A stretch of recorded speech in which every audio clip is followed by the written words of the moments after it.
الحمد للہ رب العالمین والعاقبۃ للمتقین والصلاة والسلام علی رسولہ محمد وعلی آلہ وصحبہ اجمعین۔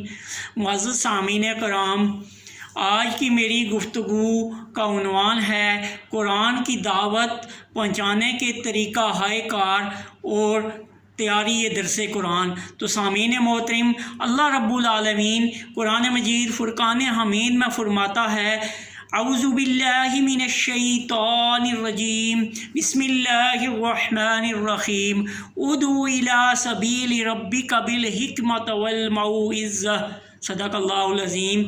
اور ان کو اللہ کے راستے کی طرف دعوت دو حکمت کے ساتھ اور دانائی کے ساتھ۔ تو سامعین کرام، وہ حکمت اور وہ دانائی کیا ہے؟ تو وہ یقیناً قرآن مجید فرقان حمید ہے، جس کی دعوت میری اور آپ کی ذمہ داری ہے بحیثیت مسلمان کہ ہم اس قرآن کی دعوت کو جو ہے وہ لوگوں تک پہنچائیں۔ اور نبی مہربان محمد مصطفیٰ صلی اللہ علیہ وسلم نے فرمایا ہے، بلغوا عنی ولو آیا، کہ میری طرف سے پہنچا دو خواہ وہ ایک آیت ہی کیوں نہ ہو۔ تو قرآن کی یہ دعوت، یہ ایک بہت بڑی شہادت ہے، قرآن کی دعوت دینا۔ اور خالی شہادت ہی نہیں بلکہ یہ ایک بہت بڑا بوجھ بھی ہے اور بہت بڑی ذمہ داری ہے کہ ہم اللہ رب العالمین کی ترجمانی کر رہے ہیں، اللہ رب العالمین کے پیغام کو انسانیت تک پہنچا رہے ہیں۔ تو اب ہم اس قرآن کی دعوت کو کیسے پہنچائیں، درس اس کا کیسے تیار کریں، اس کے اوپر غور و فکر کرنے کے بعد کیسے اس کو ہم لوگوں تک پہنچائیں، اس کے لیے پھر ہم دیکھتے ہیں کہ ہمیں چند چیزیں جو ہے وہ اپنی زندگیوں کے اوپر لانا پڑے گی۔ اس دعوت کو پہنچانے کے لیے چند چیزیں اختیار کرنا پڑیں گی۔ اس کے لیے سب سے اہم چیز یہ ہے کہ سب سے پہلے جو ہے ہمارا قرآن کے اوپر جو ہے جس آیت کا بھی ہم درس دے رہے ہیں، اس درس کے اوپر ہمیں اس قرآن کی ان آیات کے اوپر عبور ہو اور وہ ہمیں حفظ ہوں، ہمیں زبانی یاد ہوں۔ ایسا نہ ہو کہ ہم ان آیات کو غلط پڑھ رہے ہوں، ہمیں پتہ ہی نہ ہو کہ ہم نے کیا کہا۔ اور پھر اس کے ساتھ ساتھ ہمیں مطالعہ کتب سے ہمیں رجوع کرنا چاہیے، مختلف مواد پھر ہمیں یعنی درس دینے کے لیے۔ دوسری چیز کیا ہے کہ مختلف کتب ہمیں لے کے ان کے اندر سے ہمیں دیکھنا چاہیے، ان سے ہم کتب سے رجوع کریں، ان کے اندر سے ہم پوائنٹ ڈھونڈیں کہ کیا کیا میری اور آپ کی زندگی کی تبدیلی کے لیے یہ چیزیں مجھے اور آپ کو جو ہے وہ حاصل کرنی ہیں۔ اس کے ساتھ ساتھ پھر ہمارا علماء کرام سے جو ہمارا رابطہ ہو، ہم جو بھی گفتگو کریں تو ہم علماء کرام سے سیکھیں، چونکہ نبی مہربان چونکہ اللہ رب العالمین نے جو ہے فرمایا ہے العلماء ورث الانبیاء، کہ علماء جو ہے وہ انبیاء کے وارث ہوتے ہیں، جاننے والے، علم رکھنے والے، ان کو علماء کرام کہتے ہیں۔ ان سے ہم رجوع کریں۔ اور پھر اس کے ساتھ ساتھ تیسری چیز یہ ہے کہ میں اور آپ اپنے آپ کو بدلتے رہیں، اپنے آپ کو تبدیل کرتے رہیں۔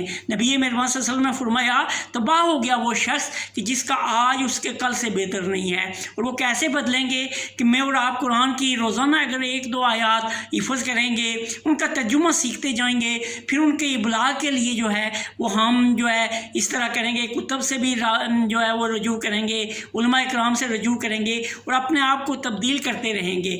پھر مدرسین قرآن کے لیے ضروری ہے کہ جس آیت پہ جو ہے وہ درس دیں تو اس آیت کا پورا مفہوم جو ہے ان کی سمجھ میں آئے۔ اور اس کے ساتھ ساتھ پھر یہ ہے کہ مجھے اور آپ کو پھر قرآن کے شان نزول کو بھی دیکھنا ہوگا کہ یہ آیات کس وقت نازل ہوئی، اور پھر مختلف احادیث یعنی کتابوں سے میرا اور آپ کا رجوع جو ہے یہ بہت ضروری ہے۔ اور اسی طرح پھر روزانہ جو ہے میں اور آپ تلاوت کلام قرآن پاک کو اپنی زندگیوں کا جو ہے وہ معمول بنائیں۔ روزانہ کچھ بھی نہیں تو کم از کم 1 گھنٹہ 1.5 گھنٹہ ہم قرآن کی جو ہے وہ تلاوت کریں، اور تلاوت بھی کس انداز سے کریں کہ جو بھی آیات ہیں ہم ان کا ترجمہ ہمیں معلوم ہو کہ یہ کیا ہے، اس میں کیا کہا گیا ہے۔ اور وہ کیسے ہوگا کہ میں اور آپ جب پورا یعنی روزانہ ہم 1 گھنٹہ اس قرآن کے اوپر غور و فکر کریں گے، اس کا ترجمہ سیکھیں گے، تو آپ یہ دیکھیں گے کہ ایک دفعہ آپ قرآن کو ترجمے کے ساتھ ختم کریں گے، دوسری دفعہ تو تیسری دفعہ آپ کو خود بخود معلوم ہونا شروع ہو جائے گا کہ ان آیات کے اندر اللہ رب العالمین نے مجھے اور آپ کو کیا کہا ہے۔ اور اس کے ساتھ ساتھ یہ ہے کہ جب قرآن کو میں اور آپ اس کی تلاوت کریں تو خاموشی سے نہیں بلکہ ہلکی آواز سے ہی لیکن ہم اپنی آواز کو سن سکتے ہوں. یعنی آپ دیکھیں نا کہ ایک مطالعہ ہوتا ہے، میں اور آپ اخبار پڑھ رہے ہیں تو اس اخبار کو پڑھتے ہوئے خاموش ہمارا مطالعہ ہوتا ہے. وہ خاموش مطالعہ جو ہے وہ صرف ہمارے ذہن میں آ رہا ہے، لیکن وہ تھوڑی دیر کے بعد اس کے نیکسٹ مٹ جائیں گے. لیکن جب میں اور آپ تلاوت کر رہے ہیں اور وہ سن بھی رہے ہیں تو تھوڑی اونچی آواز سے ہم کرتے ہیں، درمیانی آواز ہم رکھیں تاکہ کوئی اور ہمارے ارد گرد جو ہے وہ ڈسٹرب نہ ہو. تو اس سے پھر کیا ہوگا کہ ہم جب قرآن کے ساتھ جڑے ہوں گے تو ہمیں معلوم ہونا شروع ہو جائے گا کہ اس قرآن میں یہ قرآن ہمیں کیا کیا چیزیں بتا رہا ہے اور کس انداز سے جو ہے یہ ہماری تربیت کر رہا ہے. تو اس کے ساتھ ساتھ میں اور آپ جب قرآن کی تلاوت کر رہے ہوں تو ہم ریفرنسز تیار کریں. جس طرح کہ آپ دیکھیں کہ انسان کی تخلیق کے حوالے سے، یعنی آپ سورہ بقرہ کے اندر اللہ رب العالمین نے جیسے فرمایا کہ اذ قال ربک للملائکۃ انی جاعل فی الارض خلیفہ، تو ہم فوراً دیکھتے ہیں کہ سورہ طٰہٰ ہم لکھ لیں کہ فلاں آیت میں اللہ رب العالمین نے پھر یہی چیز ہمیں سکھائی. کیا سکھایا کہ قال اہبط منہا جمیعا بعضکم لبعض عدو، کہ یعنی وہی آیات کہ جب فرشتوں نے سجدہ کیا تو ابلیس نے نہیں کیا، تو پھر کیا ہوا کہ اللہ رب العالمین نے اس کو اور انسان کو اس دنیا کے اوپر بھیج دیا. پھر اسی طرح دیکھیں کہ میرا اور آپ کا مقصد کیا ہے، اس کی ریفرنس ہم لیں سورہ ذاریات میں. پھر اللہ تعالیٰ جیسے فرماتا ہے وما خلقت الجن والانس الا لیعبدون، کہ اس جن اور انسان کو اللہ نے اپنی عبادت کے لیے پیدا کیا. اس طرح میں اور آپ جب درس تیار کر رہے ہوں تو ہم ریفرنسز دیکھیں، کیونکہ قرآن کی ایک آیت جو ہے وہ دوسری آیت کی جو ہے وہ ترجمانی کرتی ہوتی ہے. تو اس انداز سے جو ہے میں اور آپ یعنی تیاری کریں کہ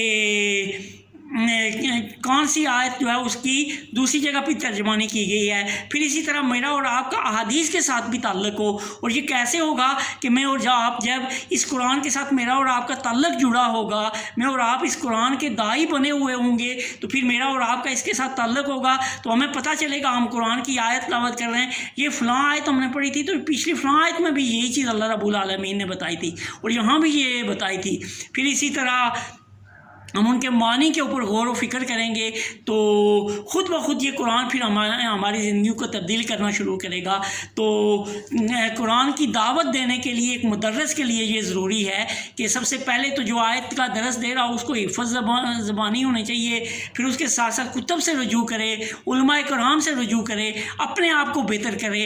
اور اس کے ساتھ ساتھ جو ہے وہ صرف دعوت ہی نہیں دینے والا ہو بلکہ اس کا پریکٹیکل اس کی زندگی بھی جو اس کا نمونہ ہو. کیونکہ میرے اور آپ کے داعی، میرے اور آپ کے ہادی، میرے اور آپ کے رہبر نبی مہربان صلی اللہ علیہ وسلم ہیں. تو یہ کہا گیا کہ وہ چلتا پھرتا قرآن تھے، جو لوگوں کو دعوت دیتے تھے تو اپنی زندگی بھی قرآن کے مطابق گزار رہے تھے. تو میں اور آپ بھی جو ہے ہم مدرسین قرآن اگر بنتے ہیں تو پھر قرآن کے اس درس دینے کا طریقہ کیا ہے کہ میں اور آپ ایک ایک آیت کو سیکھتے ہوئے اس کے ذریعے اپنی زندگیوں کو بھی تبدیل کرنے والے ہوں. تو پھر یقیناً یہ دنیا بھی ہماری فروٹفل ہوگی، کامیاب ہوگی اور آخرت بھی ہماری کامیاب ہوگی. اللہ رب العالمین سے دعا ہے کہ وہ ہمیں اس قرآن کی دعوت کو پوری انسانیت تک پہنچانے کی توفیق عطا فرمائے. وآخر الدعوانا ان الحمد للہ رب العالمین.